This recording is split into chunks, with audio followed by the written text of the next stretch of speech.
Hey guys, how are you? It's Dr. Dave, the RV Dummy. I've got a little bit of a unique video for you today. I want to share something with you. See, Yoko and I just recently moved out to Salt Lake City, Utah. We couldn't bring everything out to Salt Lake by ourselves, so a good friend of ours, Steve Moore, is driving our RV van, Sarani, from the Baltimore area to Salt Lake City, and we've caught him on the road. He's somewhere in Nebraska right now, and we're going to do a little interview with Steve at a campground with our RV. It's a Pleasureway XL TS 2006. I want to tell you that the sound quality is sometimes a little bit iffy because we're in two different locations. It's a little bit of noise around. Please do the best you can and enjoy, because Steve, well, he'll tell you a little bit about himself. He's a very, very interesting guy, and there's a lot to learn in this video. It goes a little bit longer than most of my videos, so bear with us. Again, there's a lot of good stuff in there, and if you like what you see, make sure you subscribe to Steve's YouTube channel, which is the Outdoor Nomad. I'm going to put a little card up there for you, so you just click on that if you want to subscribe to his video channel. And take it away, Steve. Okay, so we have Steve right here, Steve Moore with us. I think it's right. I think it's that direction. Steve is actually driving Sarani, which is my Pleasureway XL TS. Driving it from Maryland out to our place in Utah, and we caught Steve. Where are you right now, Steve? Exactly. I'm at Sutherland State Park in Nebraska. How is it? Is it a nice park? Oh, it's a beautiful place. Got a nice big lake reservoir back there behind me. Oh, that looks we got beautiful. A beautiful site. Beautiful. Give everybody, just tell everybody for 30 seconds just a little bit about you. I know you're a retired truck driver. Now, what do you do these days? Just a little bit, just so people get to know you, and your channel, Outdoor Nomad. Yeah, I'm Steve. Most people know me on YouTube here as the Outdoor Nomad. Like Dave said, I am a retired truck driver. Drove a truck all across the country, coast to coast. Saw all of it on the interstates. Now when I travel, I try to stay off the interstate as much as possible. See a lot more of this beautiful country we have. I mean, the country we have is just absolutely beautiful. And there's a lot of great places to go. And doing it this way is just awesome. So is that, maybe that's your first tip of the day: stay off of the interstate and take some of the back roads, the U.S. routes, the state routes. You're going to see so much more beauty. Is that what you're doing? It is. It's that. I mean, you'll see stuff that you'll never see from an interstate, and you'll meet people that, I mean, it's a whole totally different world when you get away from this interstate. It really is. I mean, it's you come into these little bitty towns, even it might only be 2 blocks long, but there's a lot to see in that 2 blocks in a lot of these little towns. So it's something you'll never see if you stay on the interstate the whole time. And how do you? The people are awesome. But how do you typically get to meet the people when you go into a small town? Where do you meet them? How do you start talking? Are you like real sociable or something? It's not difficult. I mean, you get into a little town, most of them are glad to, hey, look, here's somebody I don't know. You know, a lot of it starts out that way. I mean, you go into a gas station, get coffee or something, and a lot of them, especially in this part of the country, there's a lot of farmers are sitting around the table drinking their coffee, and they'll say, hey, somebody come in, we don't know, who's that guy? So I introduce myself, and I let them know who that guy is. So, I meet a lot of great people that way. I really do. It's a lot of fun, and I do that. Now that I'm retired, I do. I spent the entire month of June driving through the Midwest. Did that in the outback there. That's where I slept. If I found 2 trees, I hung a hammock. That's where I slept. If I couldn't find 2 trees, I slept in the outback. Now you have to. The whole month, I only slept in the outback like 3 days, maybe for 3 nights in a whole month. Beautiful. It was awesome. Now we have to explain a little bit, because you're driving our van cross country to Utah, but you just showed your outback as well. So we got to explain, how can you have 2 vehicles and you're not straddling 2 vehicles, are you? What's the story here? Yeah, I got one hand out the window and holding on to the other one, and you ought to see me going down the highway with a foot over there.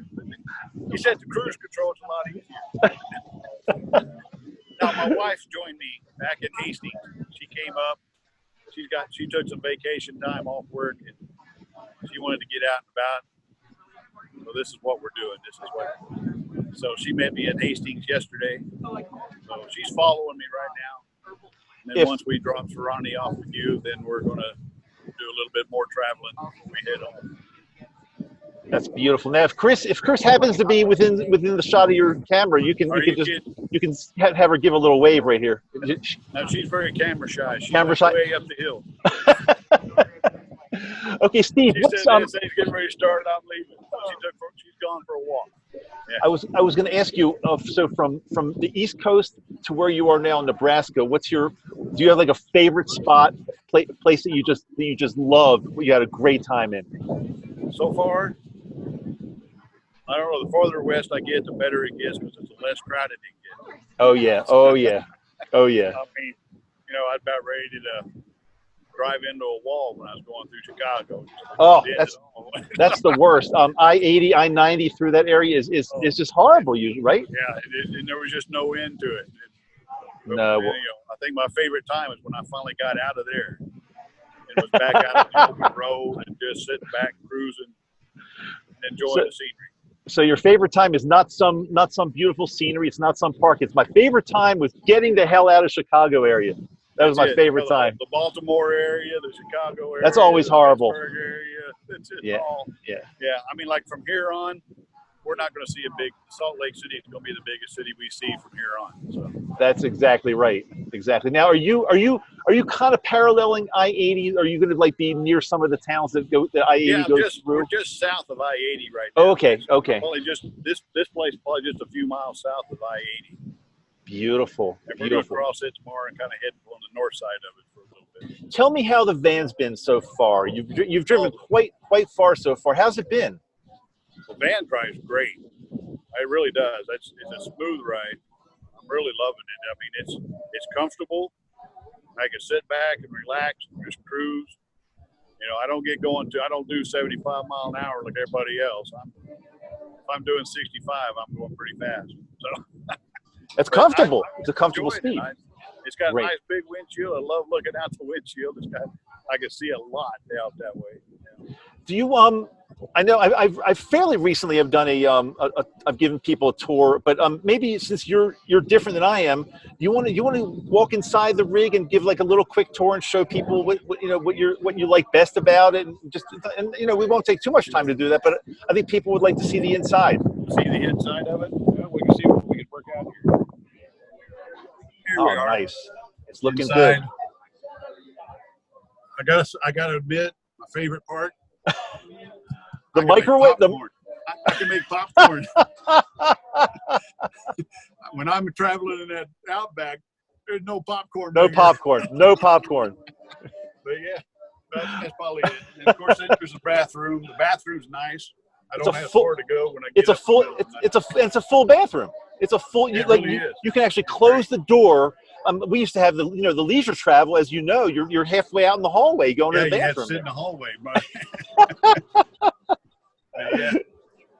So this one, and the bed's a little more comfortable too. I like the bed a lot. It's really not. It's not a little more, Steve. It's not a little more comfortable. It's a lot more comfortable. It really is. So while you're in there, is there anything else you love about that you want to show our viewers, because people are always curious to see what it looks like? Well, it's other than the bed, of course, I'm a hammock guy. I did spend one night outside because I had to. Oh, nice. I did have my hammock. I put my hammock in my suitcase and I had it with me. And I did sleep outside the other night. That's a couple of trees. That's beautiful. I just love my hammock. Yoko's got a hammock also. She loves it. Loves it. Yeah. So I did sleep outside one night. But farther west you get, the trees get thinner, fewer and far between. Right. So right now, there's not much. Maybe once we get back up in the mountains, we get some trees. I think you're probably. No, this is perfect. Chris loves it. She hates sleeping in a hammock or outside. She says, "Oh, that's got a bed. She's good to go." Beautiful. What about the how's the fridge been working? Can you show the fridge just a little bit? What's the temperature right now on the fridge? 46. Okay. We just loaded it earlier, so. Oh, okay. That's good then. That's good. So it went up a little bit when we put new stuff in it. So is it kind of hanging around like the low 40s, maybe? Yeah, around the low 40s, right at 40, anywhere but 40 to 42. That's a pretty sweet spot there. That's good. Yeah, That's I got good. my tea in there. My tea is in there, and it's staying good and cold. So Fantastic. Good. Good. So if somebody, okay, you're mostly, other than driving your your over the your rig over the road, when you were the truck driver, and now you're driving a Class B. Do you like the Class B? You're a pretty big guy too. Do you like it? Do you feel there's enough room for you? when I'm by myself, yeah. So if Chris is with you, it's a little bit. A little tighter. Yeah, it gets a little tighter now that Chris showed up yesterday. But it's it's kind of like what you had to do the same thing. You had to get used to each other and moving around in here. And we haven't quite got to that point yet where we know where each other's going.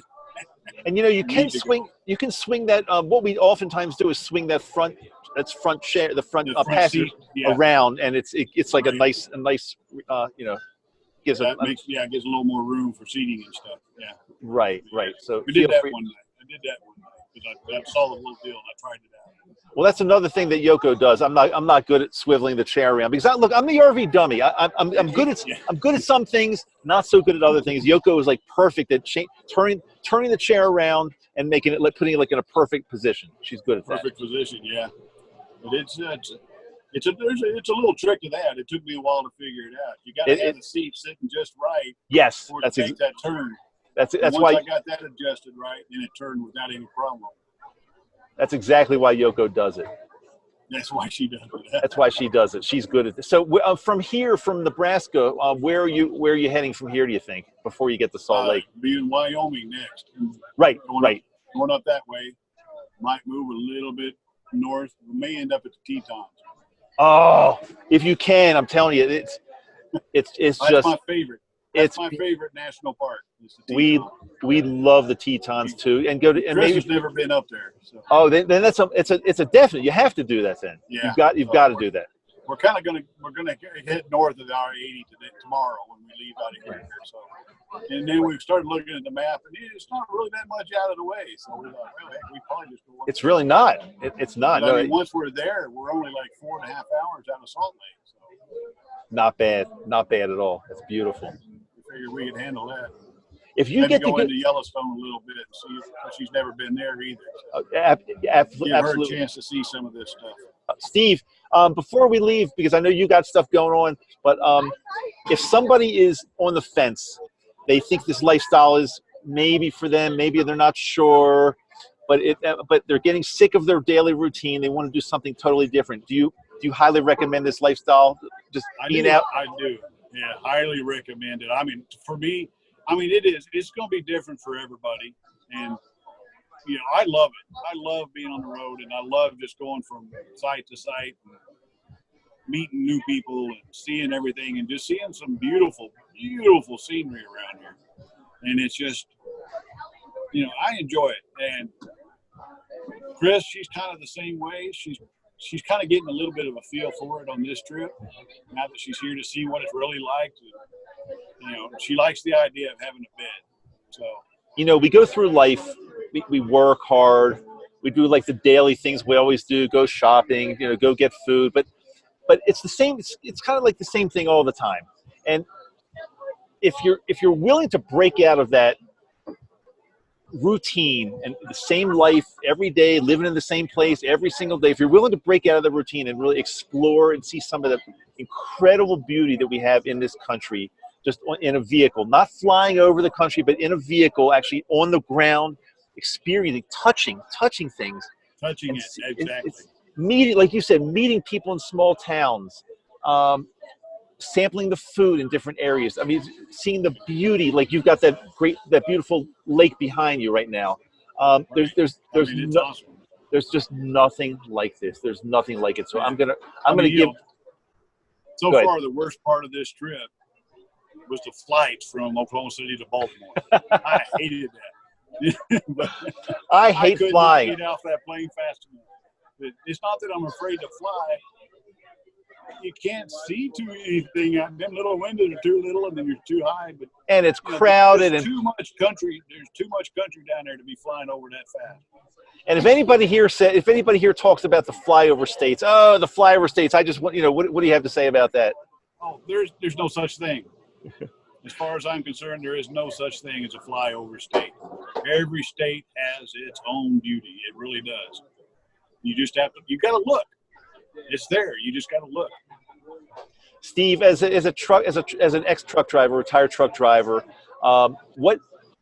what's the coolest thing you experienced or learned? In how many years did you drive a truck over the road? What, about 16? 16 years. What's the coolest thing that happened to you, or the coolest thing that the best experience you can ever remember driving that truck? I think the first time I went up to the northeastern part of the country, it was in the fall, and I saw all the fall colors. I had tears in my eyes. I had never seen anything that beautiful before in my life. Most of the time until I started driving a truck, it was Oklahoma, Texas, all up in that area. I spent a little bit of time in Germany, when I was in the Army, a couple of years there, and that was beautiful too. But I tell you, the most memorable part of driving that truck, the first time I went up to the Northeast, going up through Vermont, and just seeing those fall colors. I didn't know colors like that was even possible. I really didn't. And all I could do was sit there with my jaw in my lap and I had tears in my eyes because I just couldn't believe it. Now, that's very interesting you said that. I want to talk to you a little bit more about that, because I always thought, and you can dispel this myth or this misinformation I've always had, but I always thought that truck drivers, these long distance over the road truck drivers, they pretty much are making money. You got to haul a load from point A to point B. You really couldn't care less what's on the, what it looks like, what the scenery looks like. You're working, you got to get to point A, point B, but it sounds like I'm totally wrong. It sounds like you had tears in your eyes. There's guys out there that do it totally for the money, but and you can make good money at it. But there are a lot of them out there that they get in that truck and they start going down the highway. And there's a lot of guys they were just like me. They haven't been outside more than 2, 3, 4 states. And they just got out there and they started seeing all this. And they thought, wow, this is all in my country. It's just wow. Now, how did you? I thought I had to go to Germany to see all that stuff. And then find out it's right here in my own backyard. Now, how did you get to meet the truck drivers that were working and they were in awe and they were loving the scenery? Did you meet up at truck stops, or were you talking on CB radios? How did you meet them? It's at the truck stops. When you stop for the evening and night at the truck stop and go in, for dinner, and they have lounges for the drivers and stuff that will sit back, kick back in. You get to talking with them. And there was quite a few of them that were just like me. They got out because they love traveling. Here they got to travel and they were getting paid to do it. Paid good to do it. So, are most truck drivers pretty good guys, would you say, or gals? They really are. Most of them are great guys. They really are. If you need help, they're there to help you. They really are. A lot of them look kind of gruffy and look like they'll chew your head off if you even look at them. But they're not. Most of them are teddy bears. They really are. Actually, the ones that I've encountered in the truck stops, and when we're driving the RV across the country or wherever we're going, I love stopping off in truck stops. And I'll tell you something, the drivers that I've encountered in truck stops have been more than really not just, they seem like really good people, really good, hardworking people. Yeah, and they're working, and and they like talking to me. It gets lonely out there on the road sometimes. So stopping at the truck stop and talking to someone, relieves a lot of stress and pressure off of you. Just being able to talk to somebody. That's good to know. Most of them are pretty sociable because of that. They get lonely because you can drive 11 hours a day. You get pretty lonely in that truck by yourself. You just gave me the inspiration to try to talk to more truck drivers as I'm in the Love's truck stop, the TA, whatever they're called. The Loves are my favorite. For some reason, I'm just used to them. But whenever I stop at a truck, I'm going to start talking to truck drivers more. They seem like a really good group of people. And sometimes they're good for information. If you're in a new area, You're like, you're driving down I-80 and you start talking about how beautiful it is. Feels like, well, you ought to check out I-94. It's really awesome. They'll sit here and say, Oh, I did that a few times when someone would stop like that and talk, and they'd talk about how much fun they were having going down a certain highway here. And I said, yeah, it is beautiful through here. I said, you'd tell them some of your favorite spots that you love traveling through and why. And you'd be surprised how many of them says, I think I'm going to change my route. So now, especially when you get here into plain states, because a lot of people really get, like in Nebraska, it's just one cornfield after another here. People get tired of watching them cornfields go by. Because, get up to I-90, 94, to get up there a little farther north, and the scenery changes dramatically. Or just hang on a little bit. When you get a little bit farther west, it just keeps going, and it just changes and changes. Now, sometimes it takes that little encouragement to keep them going on down. That's great. Now, as an RVer stopping at a truck stop and talking to the guys driving the 18-wheelers, what do they think of us? Do they want to engage with us, or do they think, these RV people bother? I've heard both sides. These RV people that don't know what they're doing, they bother us. They're in the way. Just don't park in their parking spots. That's what I've heard. That's exactly what I've heard. If you don't park in their parking spots, they don't mind. They're slow down the road. I mean, you're going slower down the road because you're enjoying it in RVs, or you're out to enjoy yourself. They're not going. There's a few of them that's going a lot faster, but when I was on the interstate doing 65, very few trucks passed me, and I've passed very few on top of that. So, I mean, and they're going for the fuel mileage. I mean, those trucks burn 6-7 miles to the gallon. So, a lot of those trucks are governed, especially company trucks. You wouldn't think so. I'll tell you, I wouldn't think so. But here's another question about truck drivers. So sometimes, typically, I know you like the off the interstate, but let's say we're on an interstate. It's 2 lanes each direction. So you got 2 and 2, and so basically there's a right lane and there's a passing lane. Let's say I'm going 65 and the speed limit is higher than that. Do the truck drivers get frustrated that, here's another RV, I gotta go around them, or is it just part of the game? Do they think about it, or do they do it in their sleep, basically? No, they don't think about it as an RV, because you're running a lot of cars across a lot of four-wheelers, the cars doing the same thing, So it's not really so much that they're slowing down or having to change lanes because of an RV. They do it for a lot of the cars too. But does it piss them off though? Does it aggravate them? That didn't me. I mean, I never got it because I knew I know they're out enjoying themselves. So you can't get mad if somebody's out enjoying themselves like that. You really can't.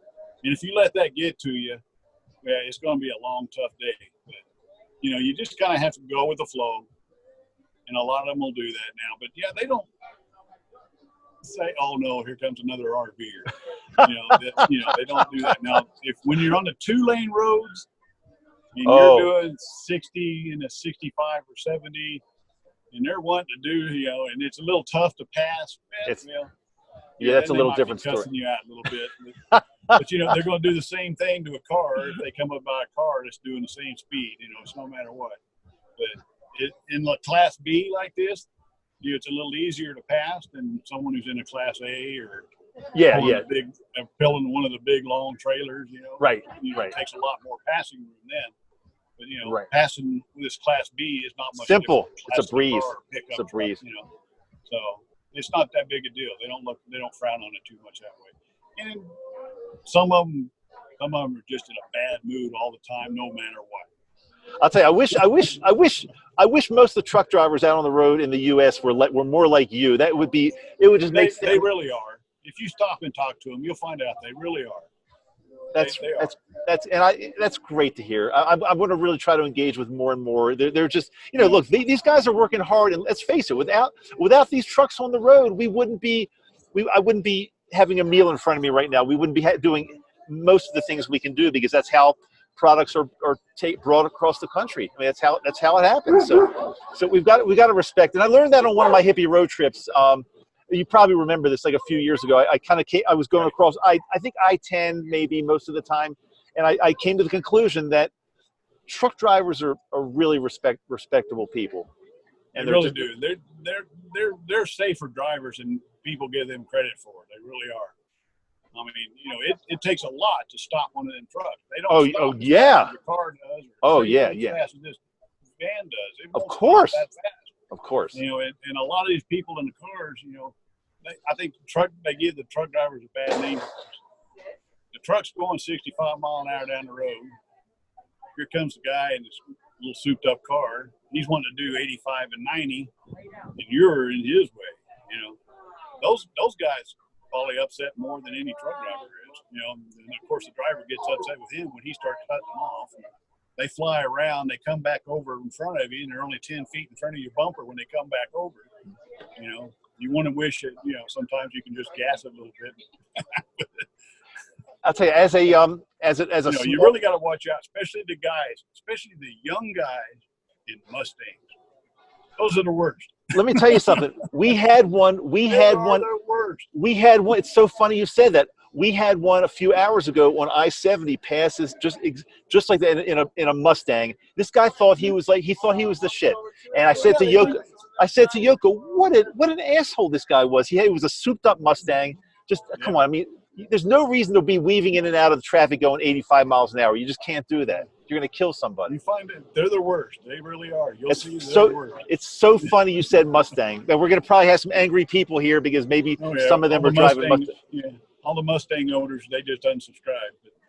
What about those, one more thing, what about those, every once in a while in the bigger cities, closer to the bigger cities, you see them more often, but those guys on the motorcycles that are going like 120 miles an hour and they're just little crotch rockets. Yeah. What's the story with that? They're ready. I mean, they're going to kill somebody. They're good. Well, they're going to more likely kill themselves. Yeah. If they have a wreck, it's all over with for them, no matter what they hit. So, you know, it's, yeah, like I said, you know, it's, when I was an MP, when I was in the Army. You know, we scraped a few of those people up off the ground. I mean, when they wreck, you get the scrapers out to scrape them off the ground. That's all there is to it. You Very sad. Why they want to do it. I mean, you know, they're young. They don't know what they think they're invincible. But maybe on anything gets in their way, it's all over with for them. On some level, they've got some kind of death wish because I think the odds are that, you know, like if one thing goes bad and they're going 100 miles an hour, they're done. So there's got to be some on some level. There's some kind of death wish there. I think. I mean, Steve, listen. I think there's been a great conversation. I really appreciate you taking your time because you're busy. You're driving Sarani across the country. You're busy, but I'm enjoying it. I'm having a blast. I am so glad you are. Thanks so much for your time, man. Perfect. Anyway, listen, you and Chris enjoy the road. Take good care of my van, which I know I know you're doing a great job with it. Thanks again for fixing at least jerry rigging the awning. Thanks so much for that. Yeah, I don't know what happened. I just started unrolling and I thought pieces started falling out. I thought, Yoko told me that I was the one that broke it. She said when I put it up last time, I must have broken it. It's kind of molly. I mean, from what it looks like, the way it broke, it looked like it was a stress break, so it probably wasn't stored in there right. And then you got it. It might have been in a little bit of a bind, and then bouncing down the road, snapped it probably. I hope Yoko's not watching this video now. Then she's gonna get me for that. I hope she's not watching. Yeah, don't want to make her right, do we? The only disaster we've had was probably about an hour ago. Your little Arm & Hammer bag that you had hanging up here with the water and all that in it. Oh, you can take that down. That just gets the humidity out of the van. You can take that out. Well, it's been working. You know, I left it up. It hadn't been a problem until Chris opened up the cabinet and we had some forks and stuff in there. And I guess it shifted. I forgot to tell her, you know, hey, things shift. Be careful opening. But it was too late. She just pulled it open. The forks fell, and one of them punctured the bag. So it leaks. So it's gone. It's in the trash now. Feel free to pick up another. That's the only difficult we've had. I'm glad to hear. I'm glad to hear that's the worst problem you've had on the whole trip. That's beautiful. Yeah, the awning was fixable. I was able to make that work. So. Beautiful. Today is too windy. We can't put it up. Okay. I was wondering. I saw it wasn't up. I was wondering that. But listen. Yeah, the wind's blowing pretty good. Nobody has theirs up today. Thank you so much for your time. Safe travels. Say hi to Chris, and we'll see if we can catch up another time to do another. We'll do it. Do another video when you're on the road. Thanks so much, Steve. We'll do it. Thank you. Take care, man. For the opportunity. I appreciate it. Anytime. You got it, man. Anytime. Thanks a lot. All right. Okay, well, I hope you enjoyed this. We did the best we could with the equipment that we had. It was not perfect, but if you were able to tune in and hear, I think you gleaned some really good information and interesting information from the video I just did with Steve. I'm the RV Dummy. I'm Dr. Dave. Check back with me if you have not subscribed yet. Make sure you hit that little button right over there. It says subscribe, and I want you to subscribe because you'll help out the channel. And that's all I got for you today. I will talk to you soon. Love you.